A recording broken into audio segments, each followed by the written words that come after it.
Rádio.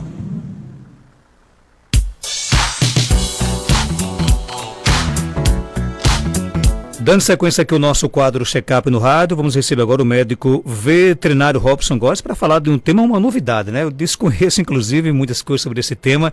Ele vai explicar melhor para a gente aqui, que é o Cadastro Único de Animais Domésticos, uma lei que está aí, uma discussão que está aí travada aí no nosso Congresso Nacional. Doutor Robson, seja bem-vindo aqui ao nosso Panorama 95, bom dia. Bom dia, Marcos, bom dia, ouvintes, um prazer estar aqui mais uma vez, Marcos. O que é o Cadastro Único de Animais Domésticos e qual a sua importância? Eita, Marcos, isso aí vai ser um assunto que vai render muitas discussões no Brasil. Veja só, eu sou favorável a que se crie um cadastro, onde a gente chama posse responsável, que é um cadastro onde todas as pessoas que são detentoras, tutoras, proprietárias, responsáveis por animais domésticos, eles devem ter. Então deve você ser responsável civil e criminalmente pelos animais que você tem em casa, tem sob sua posse. Tá? Então, agora o Senado Federal, através de uma PL, né, um projeto legislativo, aí para que se crie um cadastro único dos animais, onde vai obrigar as pessoas que têm esses animais a registrarem eles nesse cadastro, onde vai colocar nome, CPF, identidade, a raça do animal, a idade estimada, o sexo, se é castrado ou não, as vacinas que esse animal já tomou ou toma, se já adoeceu alguma vez de alguma doença e aí por diante. A intenção do governo federal é que esse cadastro seja disponibilizado na internet e posteriormente esse cadastro ele seja voltado para os municípios e o Distrito Federal, onde esses irão adotar medidas, né, para que possa ter aí ações voltadas para vacinação, controle de castrações, controle populacional e aí por diante, Marcos. Então, eu sou favorável, tá, a esse cadastro. Eu sou favorável ao cadastro dos animais, já que os animais eles vão passar a ser chipados, onde vai ser colocado um chip, e esse chip ele vai identificar a sua posse desse animal. Se for abandonado na rua, passa o chip e sabe de quem é aquele animal. Se perder aquele animal, passa o chip e vai saber de quem é o animal. Então, a vantagem do cadastro nesse sentido é extremamente viável, extremamente favorável, é o que sempre eu defendi, que é o cadastro posse responsável.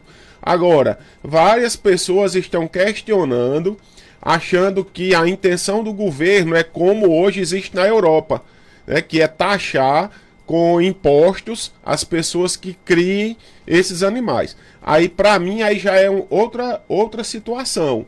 Tá? Eu tenho de me reportar, eu tenho de ficar atento à questão sanitária, à questão animal, de controle populacional. Eu não posso estar preocupado com uma questão tributária. Então, levando em consideração a questão sanitária, a questão de saúde dos animais, a questão de zoonoses, esse é um cadastro extremamente importante e é um avanço na questão da sanidade e da saúde animal. Então isso aí esse tema eu sei que é um tema que vai ter bastante discussão, é um tema que muitas pessoas vão questionar a importância, mas nós como profissionais médicos veterinários, tá?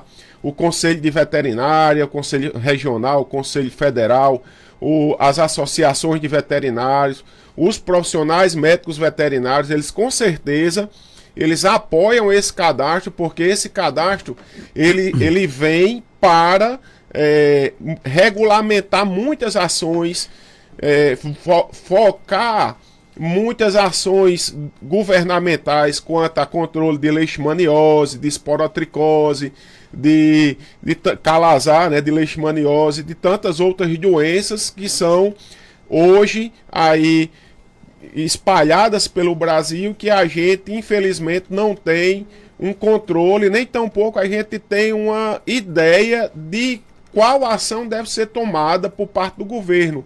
o governo, quando ele abre essa frente de cadastro único dos animais, obrigatoriamente ele vai ter de lançar mão de medidas preventivas, de medidas de ações governamentais para controle dessas zoonoses, para controle populacional. Então a intenção, acredito eu, pensando no lado sanitário, pensando no lado da saúde animal, é que esse cadastro único vai vir para o governo liberar emendas, recursos para castração, para coleira, para controle de leishmaniose, né, para castração de cães e gatos, para controle populacional e tantos outros mais. Então isso aí vai ser importante, tá?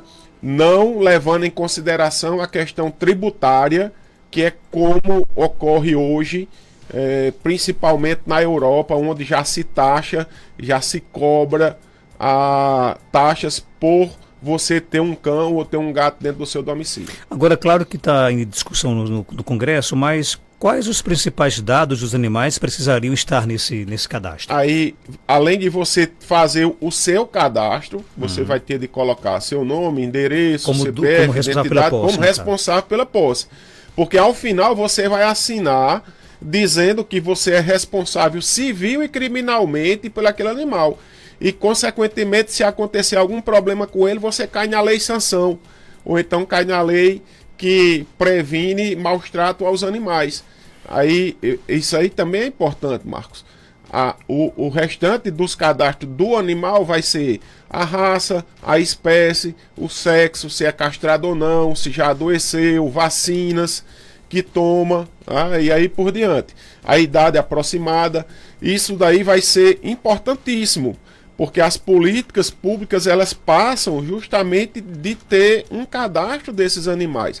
Hoje, se você chegar em um município e perguntar quantos animais tem naquele domicílio, naquele município, existem duas fontes principais de informação. Um é a campanha de raiva, tá? Que você consegue, pela campanha de raiva, saber quantos animais foram vacinados. E a outra são nas fichas de endemias, tá? Que é no reconhecimento geral de endemias. Você consegue ir lá e puxar por bairro, por quarteirão, até por domicílio, quantos cães e quantos gatos tem. Agora você não sabe o sexo, você não sabe a idade, você não sabe se é castrado ou não, você não sabe as doenças que esse animal já tiveram. Então isso daí, esse cadastro vem para ajudar, acredito eu, no controle sanitário dos animais domésticos no país. Tem pergunta aqui no nosso WhatsApp, 99205-3030, bom dia. Doutor, bom dia. Eu queria que o senhor me tirasse duas dúvidas sobre os cachorros. Se um exemplo, se o cachorro tem 5 anos, ele tem 5 anos mesmo, a gente multiplica por 5, porque o povo diz que a gente multiplica por 5. Depois o senhor me diga. E se os cachorros vê a gente da cor que a gente é, ou só vê preto e branco? Por favor, me responda. Maria de Jesus de Baixo Solidário. Irto, Robson. Olha, essa questão de cor, né? Os animais, ele tem os cones e os bastonetes. Agora eles que são responsáveis, um pela questão de coloração, outro pela questão de distância, profundidade.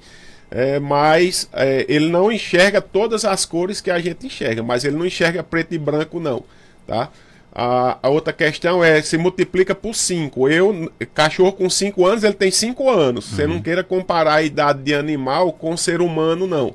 Se ele tem 5 anos, ele tem 5 anos de idade, tá? A questão é que tem cães de raças que vivem mais, outros que vivem menos. Tem cães por exemplo, um cão de porte pequeno, dizem que ele vive mais do que um cão de grande porte.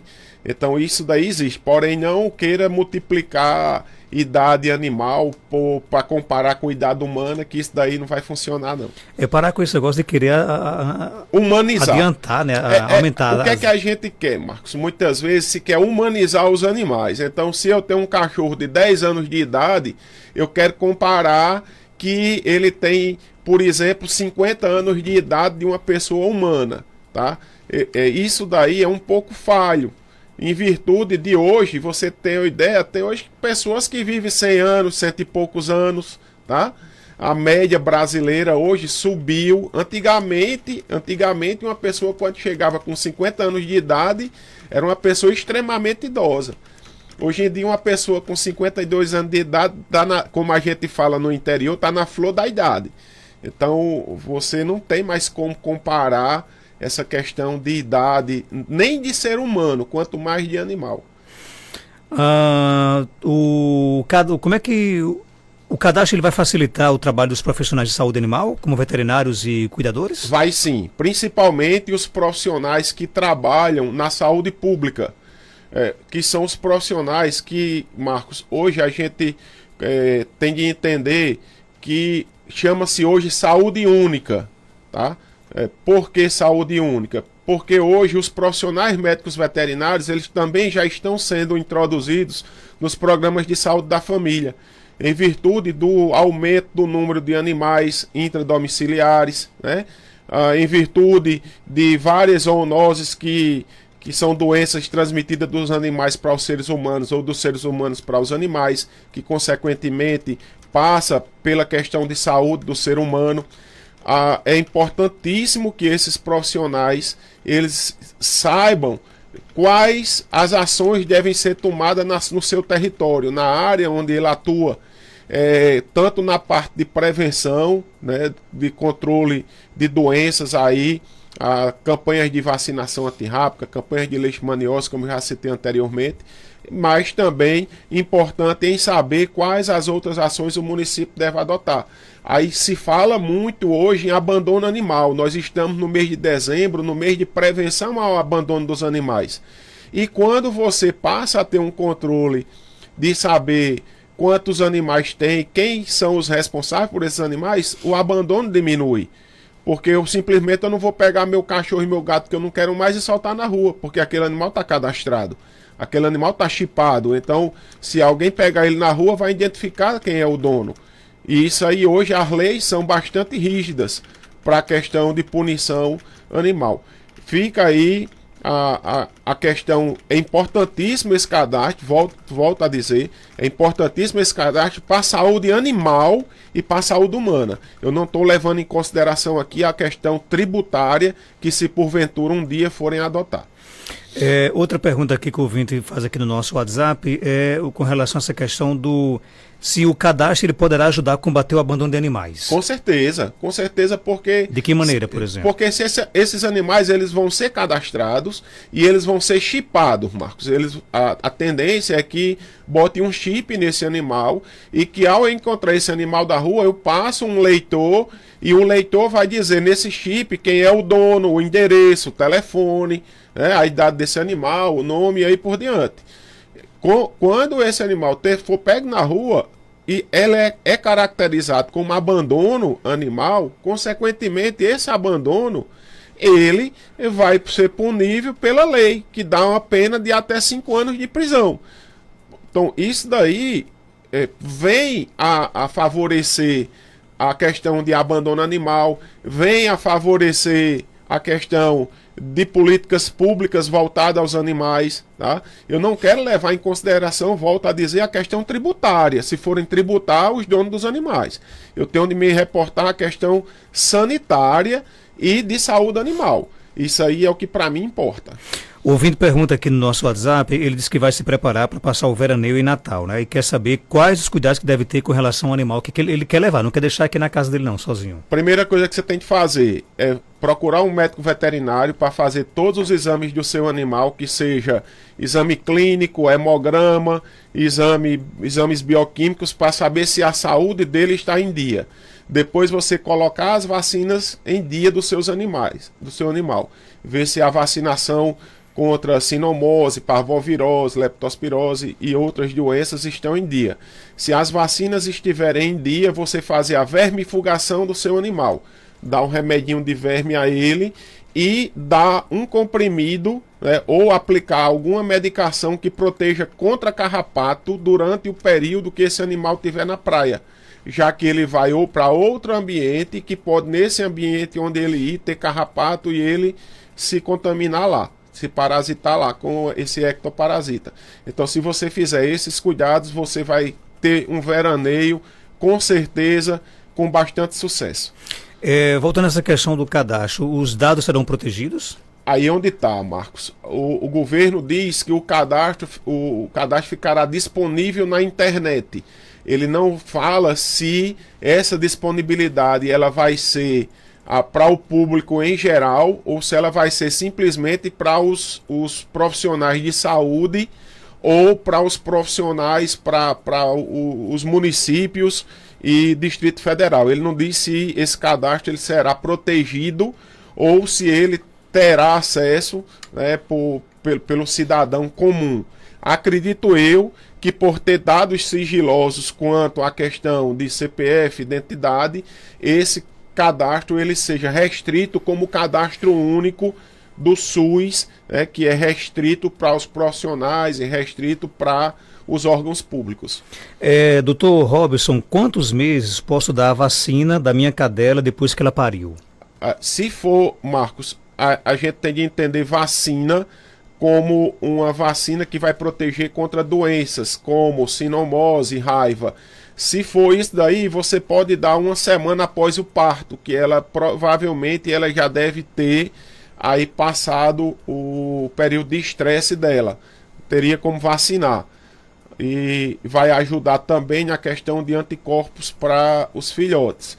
Agora, se ela levar em consideração que as pessoas chamam anticoncepcional, né, progestárnio como vacina, que é para ela não entrar mais no cio, aí o ideal é que você faça essa aplicação. Se você não conseguir castrá-la, você faça quando estiver apartando os filhotes aí por 45, 60 dias de pós-parto. Tem pergunta no nosso WhatsApp, bom dia. Bom dia. País de primeiro mundo é totalmente diferente. Lá os cachorros são chipados, são cadastrados e são registrados, seja ele qual raça for. E se por acaso um cachorro estiver na rua, a segurança chega, localiza. E aquele dono daquele cachorro, ele é multado por não cuidar direito do seu animal, por descuidar. Então, na Europa se funciona assim, não tem gato, cachorro no meio da rua, não. Todos são adotados e quando são adotados são chipados, são registrados e o cachorro que tiver de abandono, eles passam por um setor que fica para doação. É totalmente diferente. Isso se chama políticas públicas, qualidade de vida do ser humano, porque a gente pensa no animal, mas se reflete lá na frente, na cidade, no ambiente, na saúde, etc, etc, etc. Nosso ouvinte está correto? Isso, parabéns. Isso aí, tudo que você disse, você está de parabéns. É o que eu penso, tá? É o que eu defendo.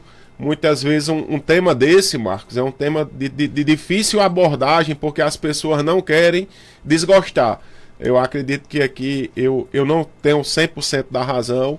Eu acredito e defendo o que eu penso e o que eu quero melhor para os animais e para a minha população, para a população em geral. Então, tudo que essa ouvinte disse é a realidade. E a intenção desse cadastro único, pensando na parte de sanidade, pensando na parte de controle populacional e de políticas públicas, é o que a gente pensa e almeja. Pretende-se justamente ter profissionalmente esse controle populacional, para que não exista mais animais abandonados nas ruas. Acredito eu que a finalidade seja essa. Então, tudo que ela disse é a verdade, é o que todos nós cidadãos e profissionais nós almejamos. Tem mais ouvinte conosco, bom dia. Bom dia, Rádio Rural aí. Rapaz, é uma coisa que está de fazer noite aqui na Alta Boa Vista, é os cachorros no meio da rua. Eu moro aqui no Alto. Essa semana eu fui segunda-feira, eu fui sair de casa de 5 horas da manhã, Quando eu pego a BR, 2 cachorros correu atrás de mim, eu com medo dos cachorros me pegar, foi a caçambinha passando por cima de mim. E esses cachorros é diariamente aqui, e ninguém, todo mundo nem reclama os cachorros. Cachorro de rua, antigamente tinha carrocinha que andava recolhendo esses cachorros de rua. Hoje não tem mais. Mas tem para recolher animal grande e não tem para recolher gato e cachorro. Cadastro, ele resolveria isso também? O cadastro, Marcos, ele iria ajudar a esses animais que estão na rua e que muitas vezes têm dono, tá? Eles serem punidos. Porque tem pessoas que criam o animal, mas deixam ele solto na rua. Então esses animais que estiverem soltos na rua, que eles forem detectados através do chip e souberem quem é o proprietário, esse proprietário ele vai ser punido.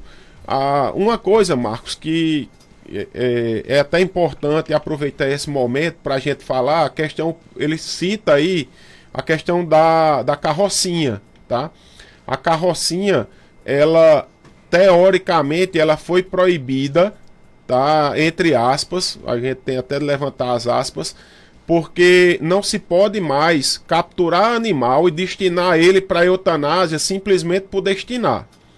Antigamente capturava-se os animais e destinavam para a eutanásia como forma de controle populacional.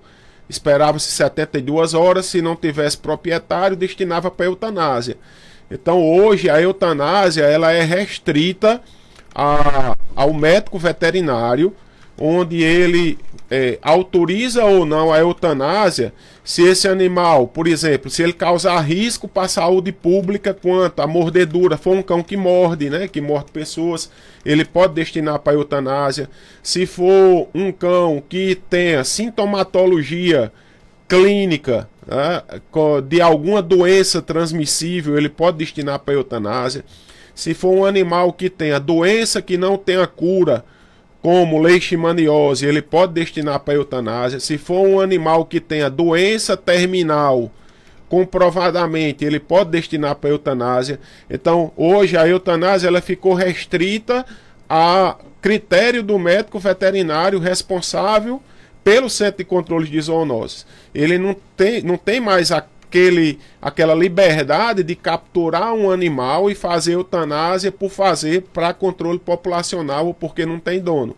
Então, para isso aí, aconteceu esse impedimento, consequentemente, a população de animais de rua cresceu bastante, e que tem de se adotar políticas públicas para que possa ser feito esse controle populacional. Os centros de zoonoses, infelizmente, eles muitas vezes estão de mãos atadas, e os profissionais que ali estão, porque eles não têm como desenvolver um maior trabalho na questão de controle populacional nas cidades.